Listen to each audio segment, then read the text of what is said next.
Hi, it's Yvette, the craft shop girl.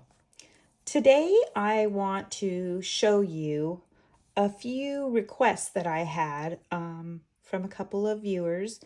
And I'm just going to go through and hopefully answer their questions and maybe give a little bit more insight on how I handle my process of organizing my items and doing my journals.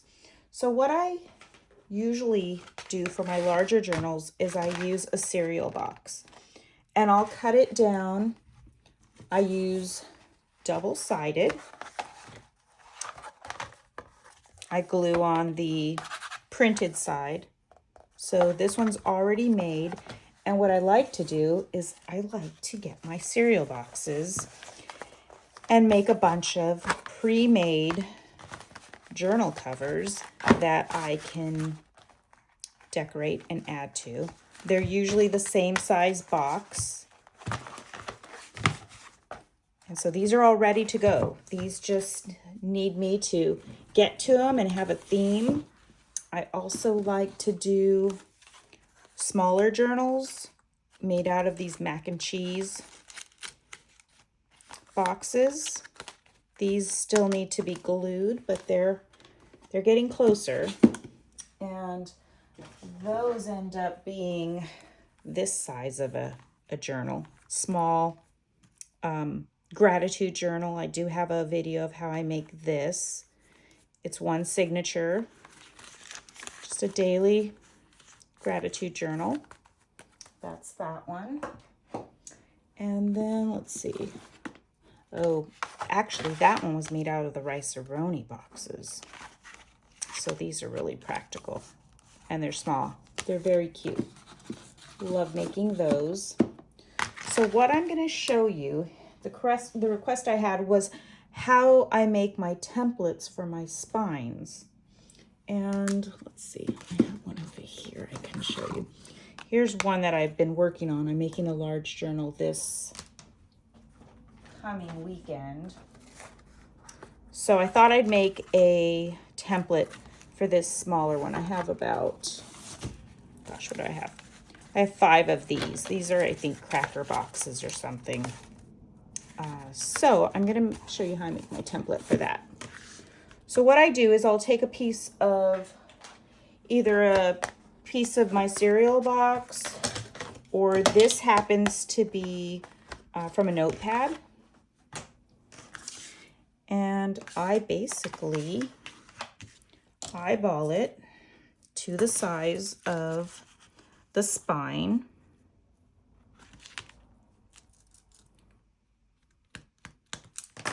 Measure it there. Cut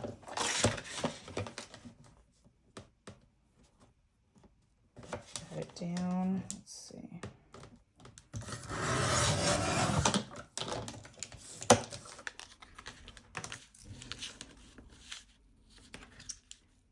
And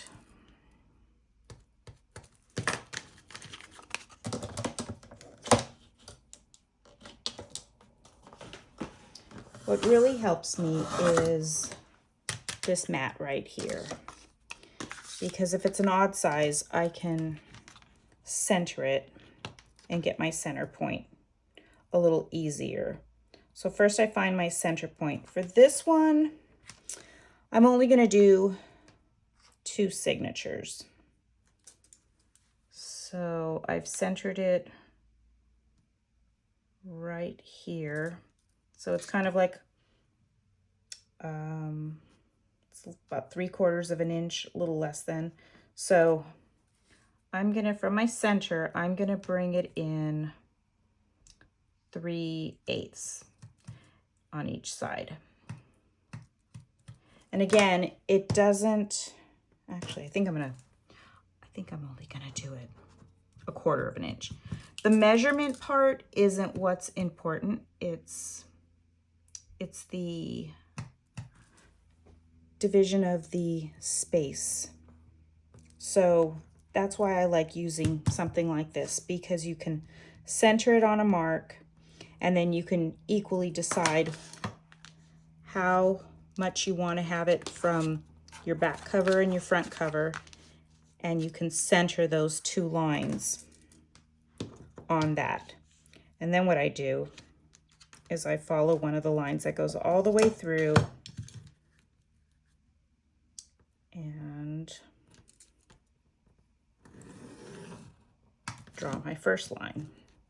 Then I center my tick on a line, another line here that I drew the line with a little tick mark. And I put another straight line. So now you're going to need your center hole, your top, and your bottom hole. So what I do is, again, I line it up here and center it. And it has this blue line, so if you wanted to, you could center it off the blue line. So that's about center right there. So I'm going to draw my center line there. And then depending how high up you want to go, you just want to make it equal on each side. So here's 2 inches. I think I'm going to go from that center line about 2.5 inches. So I'll do another line there. Oops. And then I'm going to do 2.5 at my bottom one. And I highly recommend it indicating which is your top. You can put a T at the top, because if you're off a little bit, at least you know when it's time to line up on your book pages where to mark it, which is your top. Let me grab my needle. Hold on a sec.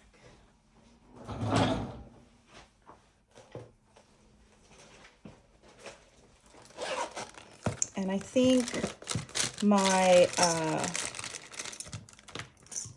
my how-to video for doing the small gratitude journals, I'll go through it with how I mark my signatures. And I have some that I'm working on. I'm not ready to mark those, but I can show you off of those. So then what you want to do is, once you have your template, this is now your template, you're gonna put your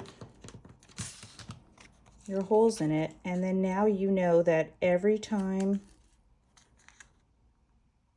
you use this template on the same size of journal, you will have consistent, can you see that? You'll have consistent holes, and you don't have to measure it each time. It makes it very fast to put these journals together by doing that. So then what I do is I'll grab, let's see, let me take this one. When I'm actually putting my holes in, and I'm not going to do it yet because I don't know what I'm going to be doing with these journals. But that's my template. And then what you can do is then you just clip them down and punch your holes in them. Easy peasy. And then let's say this was the signature that I was using for this journal. Then what you do is you just grab that template, line it up. Let's pretend this is a shorter signature. Just line it up, and then you can mark right where your holes are going to be for your journal. And then you can pop those holes and sew your signature into that journal. So again, if you go to my little gratitude journals, you can see the process of how I do my signatures. But this is how you make your template. So there's that. And then that was Kelly who requested that. And then she also wanted to know if I had an idea for putting in cards that, you know, sometimes you save a birthday card or a Christmas card and you want to make it part of your journal. So for me, the easiest way, I'm gonna show you on this journal here, the easiest way to, I can use it on this page, to, besides putting it into a journal as a tuck, you can always tuck cards in. Let's see, some of my pages have little tucks here. You can always tuck in, paper clip it. But if you want to adhere it to a page so it becomes a more permanent, here's another spot to tuck, a more permanent fixture in your journal so it stays put, I think the easiest way to do that, besides sewing it into your journal, let me find that blank page I had. The easiest way, I think, is to, oh my gosh, I guess I lost that page, I'll do this one, is to adhere it with washi tape. So, there's two ways you can do it. Well, there's probably more than two ways, but I'm just going to show you two ways. So let's see. Let me grab a washi. So you can do it by either way, on this side or that side, however you want to flip it. You can run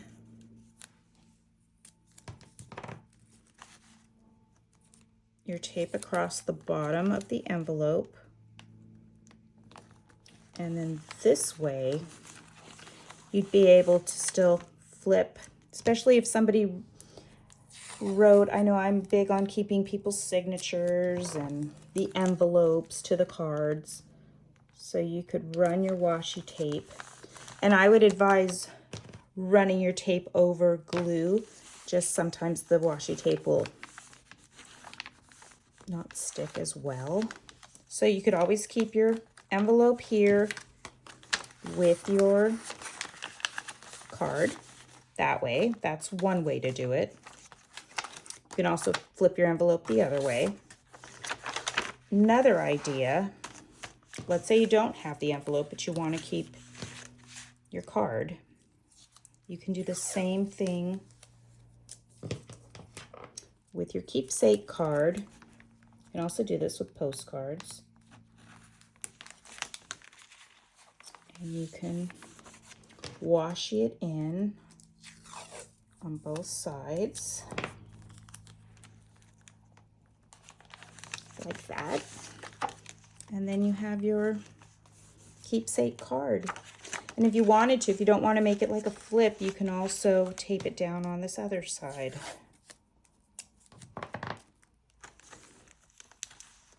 And then you can always enjoy looking at your keepsake card in your journal.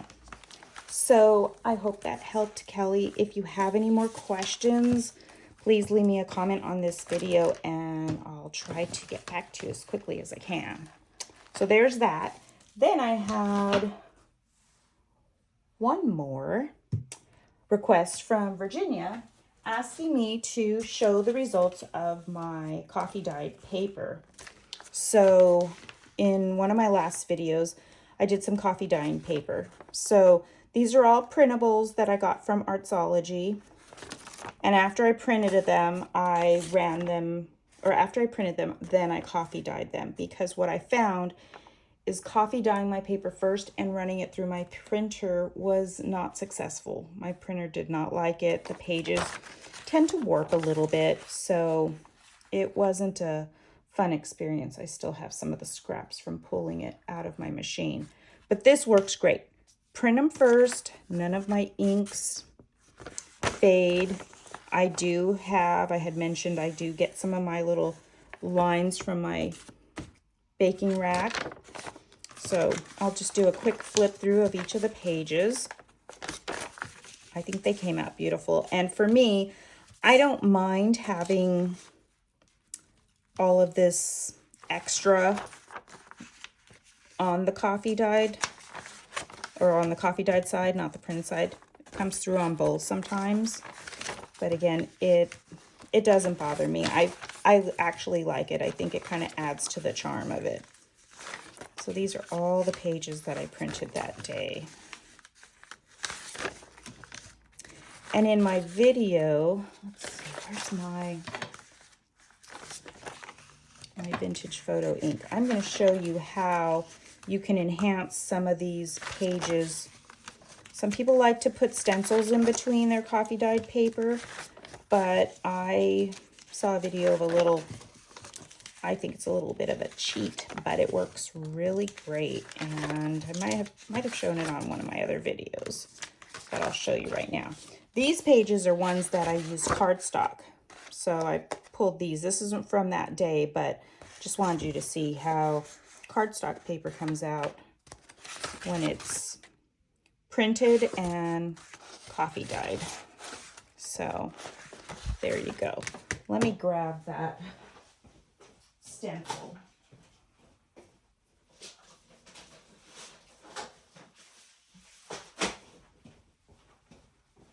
Okay, so here is one of my ways of adding more interest to the back side. Is I take my vintage photo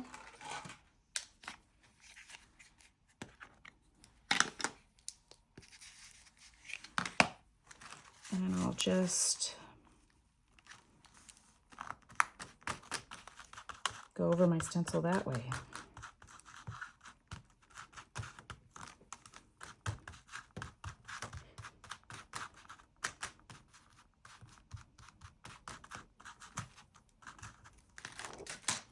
And then you get kind of a coffee dyed stencil look.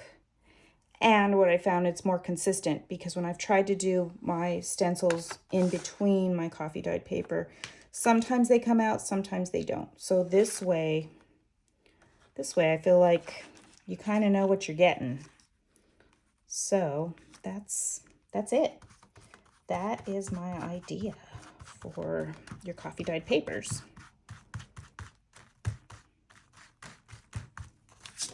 There you go. If you can see this one. So Virginia, I hope that helped. You got to see what my pages came out like. And that's it. If anybody else has any other questions or comments, I'd love to hear from you, and I hope you have a great day. Talk to you soon. Bye.